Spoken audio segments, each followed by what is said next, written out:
जय हिंद दोस्तों, नमस्कार। मैं कुंदन कुमार आपका स्वागत करता हूं आपके अपने चैनल आदर्श ज्ञान पर। कैसे हैं? आशा करते हैं अच्छे और स्वस्थ होंगे, साथ में अपने एग्जाम की तैयारी भी कर रहे होंगे। आपके एग्जाम से संदर्भित रीजनिंग में आज पार्ट 40 करने वाले हैं, जिसमें टॉप 10 प्रश्न अति महत्वपूर्ण आपके लिए जो आगामी परीक्षाएं आएंगे उसके लिए जरूरी प्रश्न उपलब्ध करवाने वाले हैं। ये प्रश्न अति महत्वपूर्ण है, इसलिए इसका अधिक से अधिक प्रैक्टिस जरूर करें। वीडियो को शुरू से अंत तक जरूर देखें। वीडियो अच्छा लगे तो लाइक कर दीजिए, कमेंट जरूर कीजिए वीडियो आपको कैसा लगा। साथ में बेल आइकन को ऑल सेट पे जरूर डाल दीजिएगा ताकि नोटिफिकेशन सुबह सुबह मिले। कृपया करके आपसे रिक्वेस्ट है, चैनल पे नए आए हैं तो सब्सक्राइब कर लीजिए और दोस्तों को अधिक से अधिक शेयर जरूर कर दीजिए। अब आते हैं सीधा हम आपके क्वेश्चन नंबर 1 पर। क्वेश्चन 1, लुप्त संख्या ज्ञात करना है। अब देखिए इसमें लुप्त संख्या कहाँ पर दिया हुआ है। लुप्त संख्या यहाँ आपके सामने है, प्रश्नवाचक चिन्ह, इसका मान ज्ञात करना है। तो इसका मान हम कैसे ज्ञात करेंगे? 7 और 5 में संबंध स्थापित करते हुए हमें 24 प्राप्त करना है। तो 24 कैसे प्राप्त होगा? 7 और 5 को यदि जोड़ते हैं तो 12 होता है। 7 और 5 को जोड़ेंगे तो 12 होगा और 12 को 2 से गुना करेंगे तो 24 आ जाना चाहिए। 12 और देखिए इसमें क्या किया गया है कि इस ऊपर में दी गई संख्या 7 और 5 को जोड़ा गया तो 7 5 कितना हो गया? 12 और 12 को 2 से गुना कर दिया तो 12 दूनी 24 प्राप्त हो गया। 12 को 2 से गुना कर दिया तो 12 दूनी 24 प्राप्त हो गया। वही पैटर्न सेकंड में लगा हुआ है, वो देखते हैं। अब इसमें मान लीजिए इसको क्या किया, 4 1 को जोड़ के इसमें क्या करेंगे, 4 और 1 को जोड़ देंगे तो 5 और 5 को 2 से 5 को 2 से नहीं 5 को 3 से गुना किया है 5, तो हमारा यहाँ पे 15 आ गया। इसका मतलब है पैटर्न क्या लगा हुआ है, जोड़ के उसमें हम 2 से गुना और अगले में 3 से गुना कर रहे हैं, तो बाकी तीसरे में कितना से गुना हो जाएगा? 4 से गुना हो जाएगा। इसमें क्या हो जाएगा? 4 से गुना। 8 और 4 को जोड़ेंगे, 8 4 12 और 12 को 4 से गुना करेंगे तो कितना हो जाएगा? 12 चौके 48। इसका मतलब है प्रश्नवाचक चिन्ह के स्थान पे हमारा क्या आएगा? 48 आएगा, जो ऑप्शन सी में दिया हुआ है। जो कहाँ दिया हुआ है? ऑप्शन सी में दिया हुआ है। तो इस प्रश्न का सही आंसर क्या हो जाएगा? Option C. अब इसको दूसरे तरीका से भी हम बना सकते हैं। दूसरा तरीका क्या है वो भी समझ लीजिए। दूसरा तरीका बनाने का है कि जितनी ऊपर में दी गई है दोनों संख्याएं, दोनों संख्याओं का वर्ग निकाल लेंगे। 7 का वर्ग क्या करेंगे हम? इस 7 का वर्ग निकाल लेंगे, 5 का वर्ग कितना हो गया? 7 7 49 और 5 25। 49 में से 25 जब घटाएंगे तो हमारा 24 प्राप्त हो जाएगा। देखिए प्राप्त हो रहा है। उसी प्रकार 4 का वर्ग निकालेंगे और 1 का वर्ग निकालेंगे। 4 और 1 का वर्ग निकालेंगे तो 4 चौके 16, 16 में से 1 जाएगा तो हमारा 15 प्राप्त हो रहा है। देखिए 16 में से 1 घटाएंगे तो हमारा 15 प्राप्त हो रहा है। यही पैटर्न हम इसमें भी लगाएंगे। 8 का स्क्वायर और 4 का स्क्वायर। 8 का स्क्वायर कितना हो जाएगा? 64 और 64 में से 4 चौके 16 घटाएंगे। 64 में से 16 जब घटाएंगे तो हमारा 48 आएगा। हमारा कितना आएगा? 48। तो प्रश्नवाचक चिन्ह के स्थान पे क्या आ जाएगा? 48। तो इसको हम दोनों तरीके से सॉल्व कर सकते थे। ऑप्शन सी इसका सही आंसर हो जाएगा। अब आते हैं क्वेश्चन नंबर 2 पर। क्वेश्चन नंबर 2 है आपके सामने में, 15 26 और 25 प्रश्नवाचक चिन्ह का स्थान ज्ञात करना है। 15 26 में संबंध स्थापित करते हुए 25 का प्रश्नवाचक चिन्ह के स्थान पे क्या आएगा, वो संबंध ज्ञात करना है। अब 15 को क्या किया गया, जो 26 प्राप्त हुआ। 15 को क्या किया, तो 15 में यदि हम कितना जोड़ेंगे? 15 में हम 11 जोड़ेंगे तो 26 होगा। 15 में 11 जोड़ने से हमें 26 प्राप्त होगा। लेकिन क्या 25 में 11 जोड़ने से हमारा आंसर आएगा? यही पैटर्न हम इसमें लगाएंगे। 2 1 3 36 कहीं भी ऑप्शन में नहीं है। इसका मतलब है ये पैटर्न यहाँ पे वर्क नहीं कर रहा है।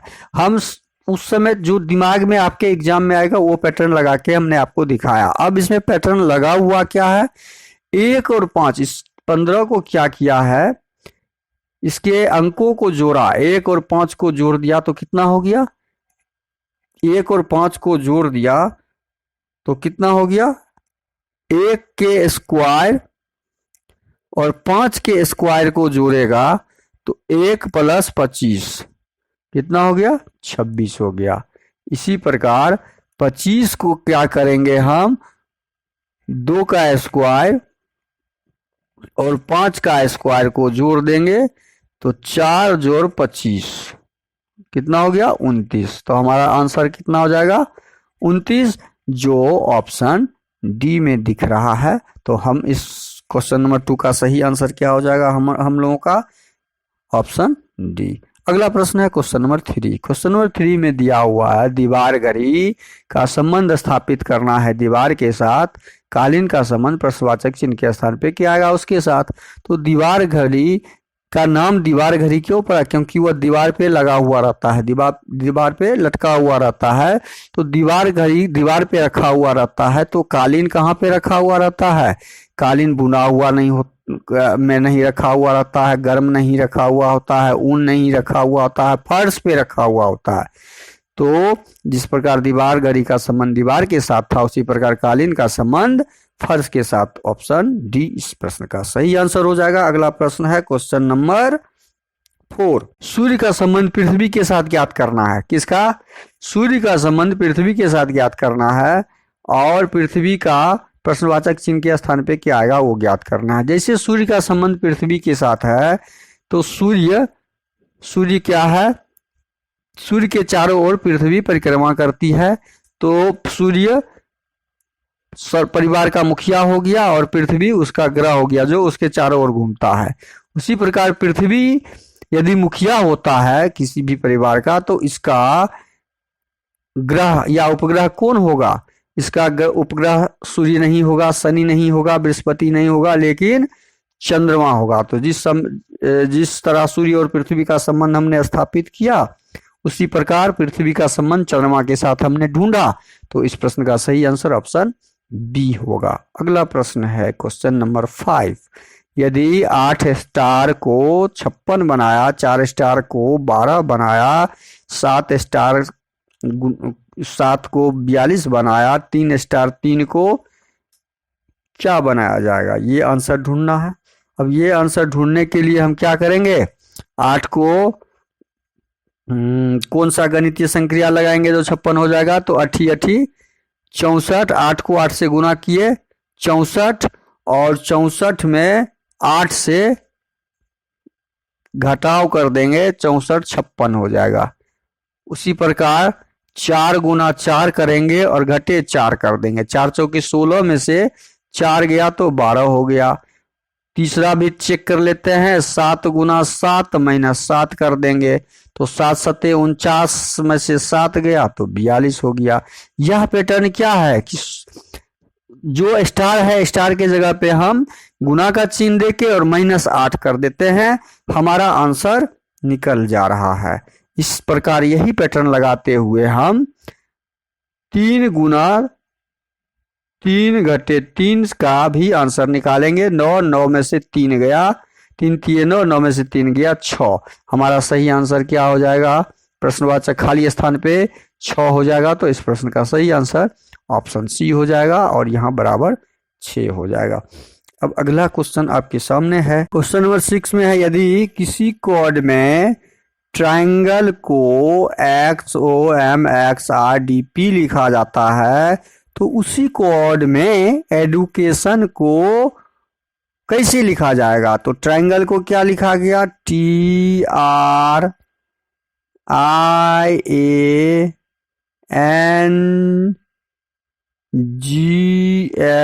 ट्रायंगल को क्या लिखा, XOMXRDPB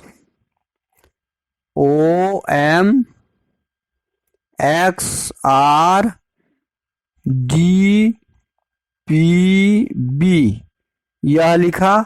तो इसमें अब संबंध हम ढूंढेंगे कि आखिर संबंध क्या है लगा हुआ। T होता है 20 नंबर पे, R होता है 18 नंबर पे, I होता है 9 नंबर पे, A 1 नंबर पे, N 14 नंबर पे, G 7 नंबर पे, L 12 नंबर पे, E 5 नंबर पे, X होता है 24 नंबर पे, O 15 पे, M 13 पर, X 24 पर, R थोड़ा हटा के लिखना था, R 18 पर, D 4 पर, P 16 पर, B 2 पर। अब देखिए 20 से 24 हुआ, ये क्या हुआ है 20 से 24, इसका मतलब है इसमें 4 का वृद्धि है, +4 है। ये 18 क्या हुआ है 15, ये घटा है, ये 3 घट गया इसमें, इसमें 3 माइनस है। ये 9 3 12, 9 4 13 हो गया, इसमें फिर 4 प्लस है। मतलब पैटर्न हमने ढूंढ लिया 4 प्लस 3 माइनस का, 4 प्लस और 3 माइनस का पैटर्न लगा हुआ है। जब यह पैटर्न इसमें लगा हुआ है तो सेम पैटर्न एडुकेशन में भी लगेगा, क्योंकि हमारा आंसर उसी कोड भाषा में ढूंढना है जो ट्रायंगल का कोड दिया हुआ है। तो हमें अब निकालना है एडुकेशन का। अब मान लीजिए एडुकेशन का निकालेंगे, यहाँ पे लिखते हैं एडुकेशन का यदि हम कोड ज्ञात करेंगे तो कैसे ज्ञात करेंगे, सेम उसी पैटर्न से हमें इसको लगा देना है। 4 का वृद्धि और 3 का माइनस का पैटर्न है, मतलब ये 5 नंबर, ये 4 नंबर, U होता है 21, C 3, 1, T होता है 20, I 9, O होता है 15, N 14। हमने नंबर डाल दिया, 5 में 4 जोड़ेंगे तो 9 होगा, 5 में 4 जोड़ेंगे तो कितना हो जाएगा 9, और 9 नंबर पे कौन सा होता है I होता है, तो पहला क्या हो जाएगा I। 4 में 3 घटाएंगे तो क्या हो जाएगा, 4 में से 3 घटाएंगे तो 1 हो जाएगा, यहाँ पे A हो जाएगा। अब IA वाला हमारा जो आंसर होगा, ये IA नहीं है, इसमें भी IA नहीं है, हमारा ऑप्शन C सही हो जाएगा। हम ये इसके बाद एग्जाम में हम आगे नहीं खोजेंगे, नहीं ढूंढेंगे, हमारा आंसर निकल गया, हम अब अगले क्वेश्चन पे एग्जाम में चले जाएंगे। लेकिन हम यहाँ पूर्ण जानकारी इसलिए देना चाह रहे हैं कि आपका बेसिक मजबूत हो। तो हम आगे आपको समझाएंगे कि U में 4 जोड़ेंगे, मतलब 21 में 4 जोड़ेंगे तो 25 हो जाएगा, और 25 होता है Y 25 होता है। 3 में 3 घटाएंगे तो क्या हो जाएगा Z हो जाएगा। 1 में 4 जोड़ेंगे तो कितना हो जाएगा 5 हो जाएगा, और 5 नंबर में क्या होता है E होता है। बस तो इस तरह से हम सारे कोड निकाल लेंगे तो हमारा ऑप्शन C इस प्रश्न का सही हो जाएगा। अगला क्वेश्चन है क्वेश्चन नंबर 7। प्रश्न है क्वेश्चन नंबर 7, कौन सा रूप प्रतीकों और अंकों में एक दूसरे के स्थान पे आ जाता है और नीचे दिए गए समीकरण को सही बनाता है। क्वेश्चन नंबर 7 में जो दिया हुआ है कि कौन सा इसमें से ऑप्शन हम उस समीकरण में लगाएंगे जो उस समीकरण का आंसर सही निकले, उस समीकरण का आंसर क्या हो सही निकले, तो ये हमारा आंसर ढूंढना है। तो यहाँ पे दिया हुआ है 3 भागा, देखिए यहाँ पे दिया हुआ है 3 भागा 4 प्लस 2 बराबर 2। अब इसमें से कौन सा ऑप्शन बैठाया जाए कि हमारा आंसर मतलब समीकरण के दोनों तरफ बराबर हो जाए। अब इस समीकरण को बैठाते हैं, प्लस को भाग और 2 और 3 को एक्सचेंज किया है, 2 को 3 के रूप में और प्लस को भाग के रूप में। तो जहां जहां प्लस है उसमें हम क्या कर देंगे, उसमें हम भाग लगा देंगे।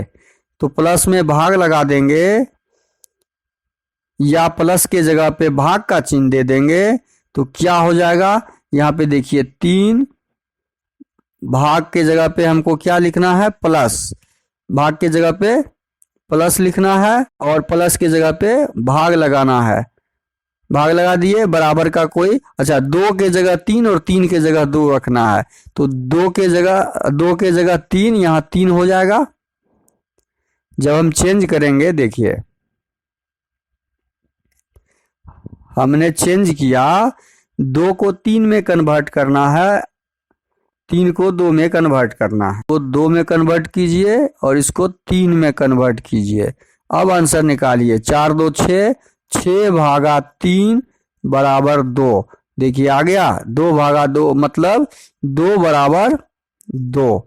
इसका मतलब हमारा समीकरण एक जो है ऑप्शन समीकरण को ऑप्शन ए संतुष्ट करता है, समीकरण को ऑप्शन ए संतुष्ट करता है। तो क्वेश्चन नंबर 7 का सही आंसर हो जाएगा ऑप्शन ए, क्योंकि ऑप्शन ए का ही हमने परिवर्तन करके जो चिन्ह डाला उसका सही आंसर निकल गया। दोनों तरफ दायां तरफ बराबर बायां तरफ हमारा आंसर आ गया। अगला प्रश्न है क्वेश्चन नंबर 8।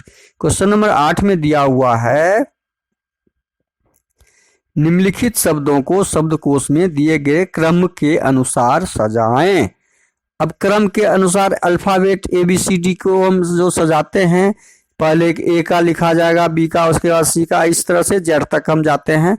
तो अब इसमें से हमको सजाना है जो कॉमन है। देखिए KN कॉमन है, KN सब में है, तो KN कॉमन वाला को हम KN लिख लेंगे। KN में हमें कुछ नहीं दिमाग लगाना है, KN हमने लिख लिया। अब N के बाद यहाँ पे क्या है, O है। N के बाद यहाँ O है, यहाँ भी O है, 3 जगह O है और 2 जगह I है। तो O से पहले I आता है, तो O वाला वर्ड अभी हमें देखना ही नहीं है। अब I वाला में देखना है हमें कि I वाला के में I कॉमन यहाँ भी है और I कॉमन यहाँ भी है, तो I यहाँ पे लिख देंगे। अब बचा यहाँ पे I के बाद I तक का हमारा हो गया G, यहाँ G है और यहाँ क्या है, T है। तो T से पहले G आता है, क्योंकि G 7 नंबर पे होता है और T 20 नंबर पे होता है। तो पहले 7 नंबर वाला अक्षर आएगा, शब्द आएगा, तो 7 नंबर में G आता है, तो G यहाँ पे लिखेंगे। तो पहले हमारा कौन सा वर्ड आ जाएगा, पहले 3 नंबर आ जाएगा। अब देखिए दूसरे क्रम में क्या होगा। दूसरे क्रम में आपका KING के बाद वाला, KING के बाद कौन सा शब्द है, KING के बाद KINT वाला शब्द दूसरे क्रम में आएगा।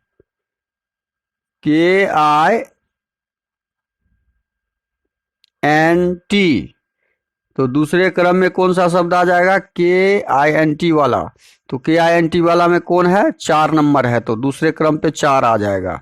अब हमारा तीसरा नंबर देखिए, तीसरे क्रम में कौन सा आएगा। तीसरे क्रम में KNW या KNO, ये तीनों कॉमन शब्द है, अक्षर तीनों कॉमन है। तीनों में देखिए, इस तीनों में 1 नंबर, 2 नंबर और 5 नंबर में KNO कॉमन है। KNO तक हम यदि हटा देते हैं यहाँ से, तो हमारे पास शुरुआत में क्या आ रहा है, यहाँ पे B, KNO तक हटा देते हैं तो C और यहाँ पर C।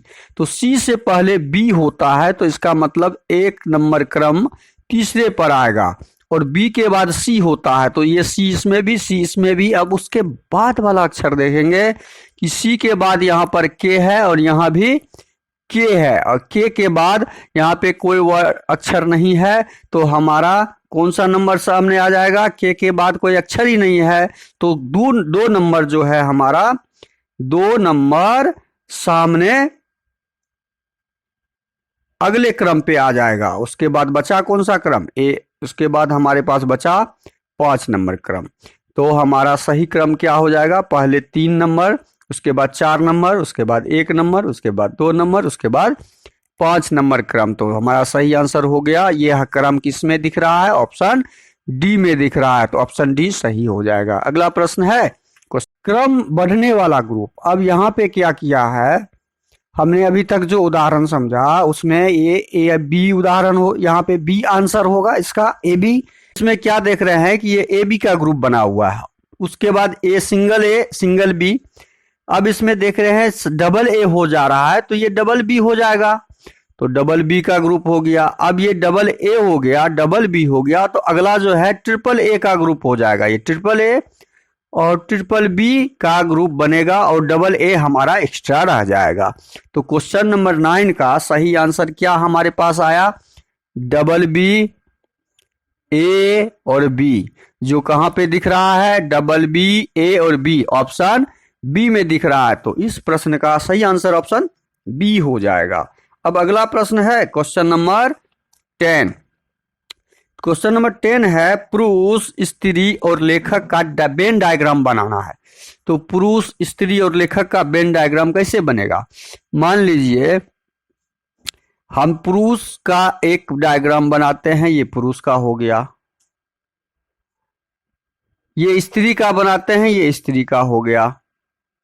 पुरुष स्त्री तो अलग अलग होते ही हैं, दोनों अलग अलग हम बना लिए, लेकिन लेखक जो होते हैं वो पुरुष भी होंगे और स्त्री में भी होंगे, महिला भी होती है लेखक, और जेंट्स मतलब आदमी भी होता है, पुरुष भी होता है। तो इस तरह के डायग्राम ये हो जाएगा लेखक का डायग्राम, बीच में हो गया लेखक।